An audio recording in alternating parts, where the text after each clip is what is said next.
Quando perguntaram para Tex Avery como o Pernalonga foi criado, ele respondeu: ele veio de um desenho. Desse jeito, como se ele simplesmente tivesse surgido. Muitos dos artistas que trabalharam com o Pernalonga fizeram comentários sobre como o Pernalonga parecia real para eles. Fritz Lang disse que sempre pensou nele como alguém que existia em algum lugar e ele estava apenas o desenhando. Chuck Jones chegava em casa e falava para a esposa: "Sabe o que aquele cara, o Pernalonga, fez hoje?" Ela dizia: "Bom, era você quem estava desenhando, então foi você quem fez o Pernalonga fazer alguma coisa engraçada." E Jones tentava explicar que não, que foi o Pernalonga. Apareceu ali alguma coisa que era natural para o Pernalonga fazer e que veio do Pernalonga.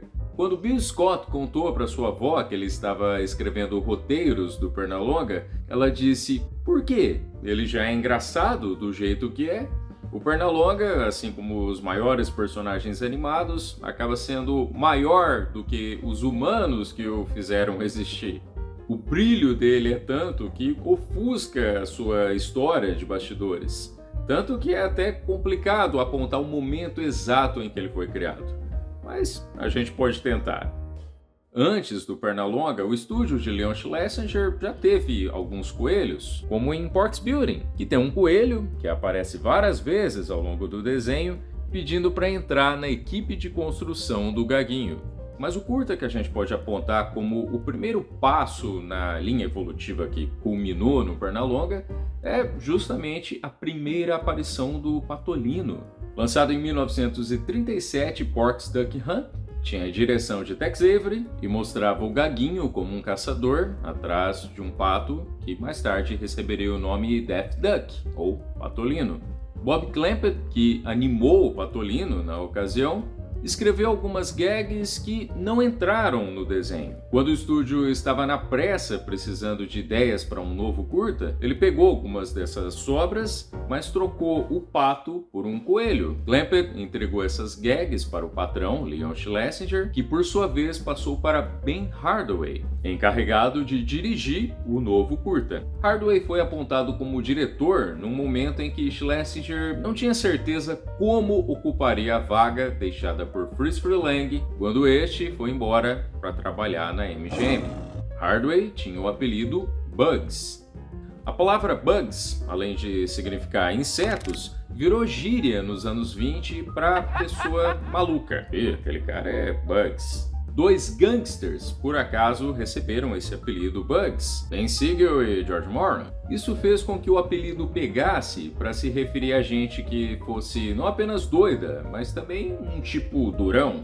Hardaway provavelmente se enquadrava para ser chamado de Bugs por ter sido sargento durante a Primeira Guerra Mundial. O batalhão do qual ele fez parte durante a guerra ficou conhecido por ser um pessoal bem difícil de lidar, que brigava tanto com o inimigo quanto com os soldados que estavam do mesmo lado.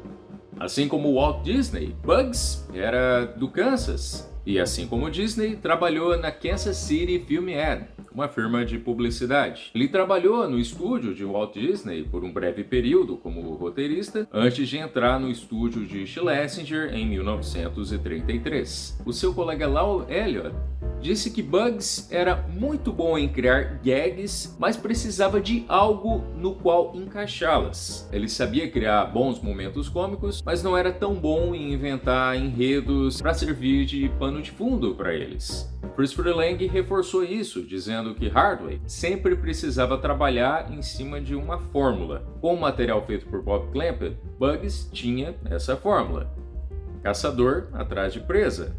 Bugs contaria com a colaboração do animador Cal Dalton no curta, mas Dalton não receberia crédito. Lançado em 1938 dentro da série Looney Tunes, Pork's Hare Hunt mostrava um grupo de coelhos devorando o milharal do Gaguinho, que consegue afugentar todos, exceto um coelho branco que passa a atazaná-lo. Esse coelho tinha a mesma personalidade amalucada do Patolino em suas primeiras aparições. O ator Mel Blanc deu para o coelho um sotaque caipira e uma risada que ele costumava fazer nos tempos de escola. Anos mais tarde, Hardway foi trabalhar no estúdio de Walter Lantz, onde escreveu o roteiro de um curta do Andy Panda, no qual aparecia um pássaro, que também tinha a voz de Mel Blanc e que também tinha essa gargalhada. A diferença é que o pássaro acabaria pegando essa risada para ele. O clima no estúdio de Leon Schlesinger era bem colaborativo, todo mundo dava ideias no curta um do outro, e era comum um diretor pegar uma ideia do curta do colega. Em 1937, Bob Clampett dirigiu um curta chamado Get Rich Quick, Porky, estrelado pelo Gaguinho e Gabby Gold, seu colega em cena que teve uma carreira bem breve e que na verdade estava fazendo sua última aparição nos curtas. Nesse desenho tinha um castor que agia como um ilusionista. Ele fazia os itens aparecerem e desaparecerem. Em 1939, Chuck Jones fez um curta com essa mesma ideia de um animal fazendo mágica, só que era um coelho, e também tinha uma risada louca e era bem elétrico, mas comparado com o de Porky's Hare Hunt, esse coelho tinha uma personalidade um pouco mais contida. Depois de Hare Hunt, Bugs Hardway dirigiu vários curtas dentro de Merry Melodies e Looney Tunes, ao lado do animador Cal Dalton. Bugs queria reaproveitar a fórmula de Hare Hunt e quis trazer aquele coelho de volta.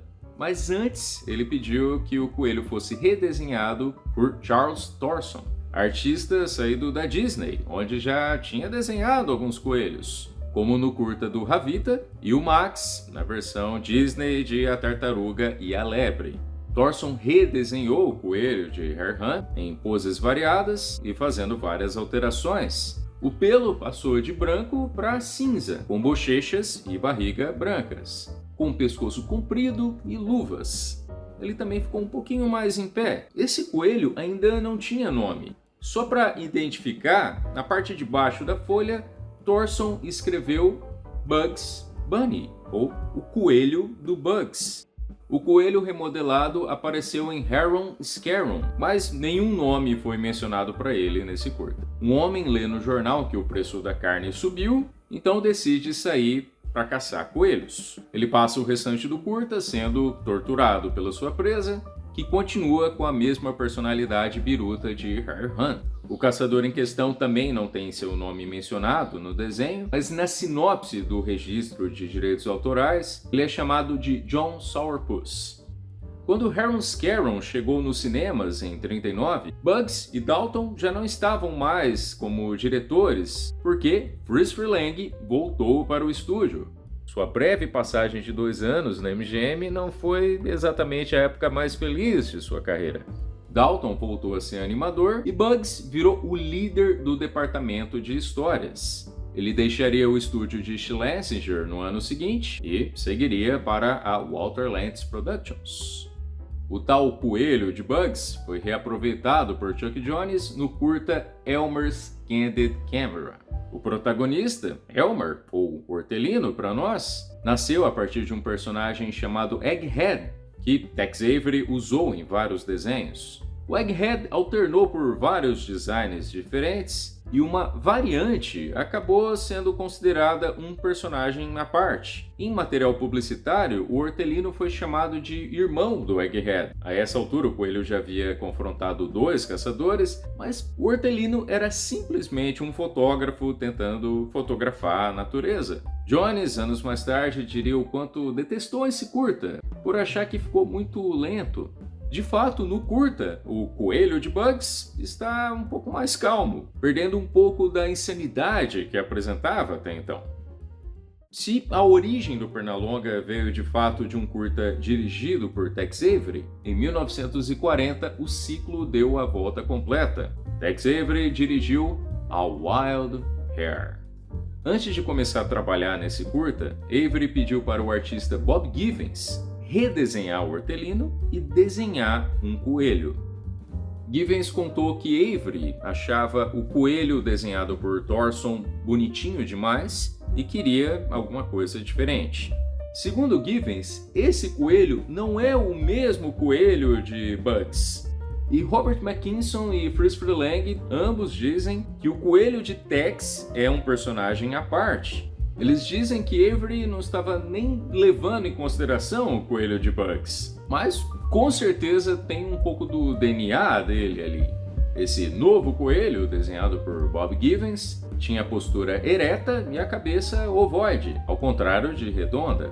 Acabaria sendo ainda mais parecido com o coelho Max da Disney, algo que o próprio Tex Avery admitiu, dizendo que foi praticamente um roubo e que foi um milagre eles não terem sido processados. O novo coelho também teria a voz de Mel Blanc. Foi a primeira vez que foi dito o bordão "What's up, Doc?", adaptado na dublagem brasileira como "O que é que há, velhinho?". Esse Doc, do original inglês, é uma expressão do Texas que Tex Avery era conhecido por usar bastante. A personalidade do coelho de Tex Avery era bem diferente. Não era alguém histérico e insano, mas alguém que simplesmente não perdia a calma diante de uma arma apontada para sua cabeça. Chuck Jones mais tarde diria que a personalidade desse coelho era uma mistura de Douglas Fairbanks, Rex Harrison e Dorothy Parker. O Hortelino fez sua estreia no papel de caçador e com um novo design, por Bob Givens. Avery não gostou muito do resultado final desse curta. Ele achou que não ficou muito engraçado e não entendeu por que a Wild Hair fez tanto sucesso. Porque sucesso fez. Tanto que Schlesinger viu que precisariam de um nome para esse coelho. Tex Avery queria o nome Jack Rabbit. Mel Blanc disse mais tarde que um nome considerado foi Happy Rabbit, ou Coelho Feliz, mas é incerto se esse nome chegou a ser cogitado oficialmente. Rosie Horsley, publicitária que trabalhava com Schlesinger, gostava do nome mencionado pelo pessoal do estúdio quando se referiam ao coelho de Bugs Bunny. Avery não queria Bunny no nome justamente por ser bonitinho demais. Só que Bugs Bunny tinha aquela mesma aliteração que deu tão certo para Mickey Mouse, Charlie Chaplin, o próprio Porky Pig do estúdio. E dizem que Leon Schlesinger dava muita atenção para o que Rosie Horsley queria.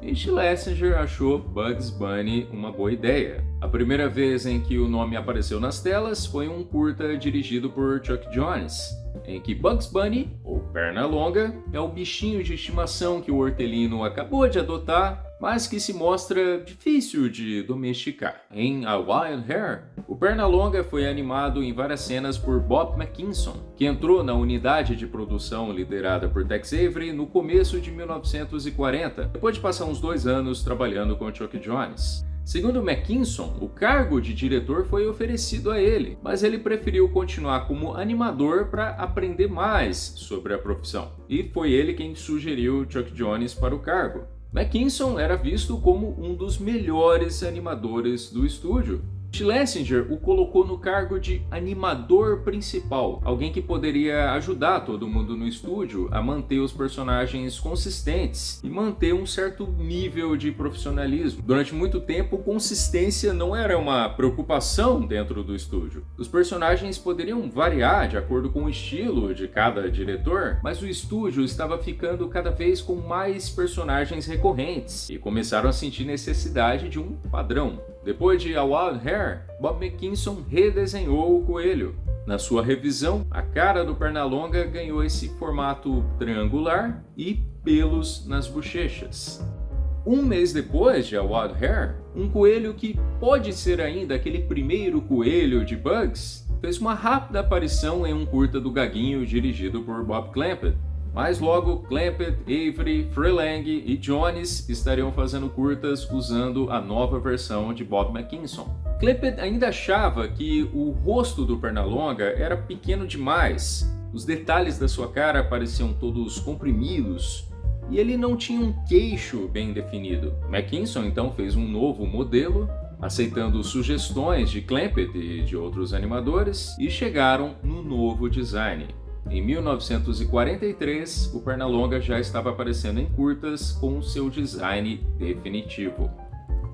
Sobre aquilo do Pernalonga parecer ser alguém vivo, tem uma história bem interessante. Em 1961, quando Mel Blanc sofreu um acidente de carro e ficou em condição crítica. Muitas cartas desejando melhoras foram enviadas e várias delas foram escritas como se quem tivesse se acidentado fosse o Pernalonga. Uma carta escrita por uma criança com judiceira dizia: "Por favor, Deus, que o Pernalonga fique bem." Blanc ficou em um coma e já haviam se passado 2 semanas e ele não acordava com nada que os médicos tentavam. Um dia, um dos médicos chegou nele e falou: "Como está se sentindo hoje, Pernalonga?" Blanc respondeu usando a voz do Pernalonga: "Tô bem, velhinho. E você?" Contando essa história anos mais tarde, o médico disse que Mel Blanc estava morrendo e o Pernalonga estava tentando salvá-lo. Blanc se recuperou depois disso. A carreira do Pernalonga seria bem longa. O estúdio de Schlesinger encontrou o seu Mickey. A turma dos Looney Tunes ainda receberia novos integrantes. Mas entre tantas chegadas, o estúdio de Leon Schlesinger também teve que lidar com saídas. Ative o sininho aí embaixo para ser avisado quando tiver a próxima parte dessa série contando a história dos Looney Tunes e Merry Melodies. Um abraço e até uma próxima.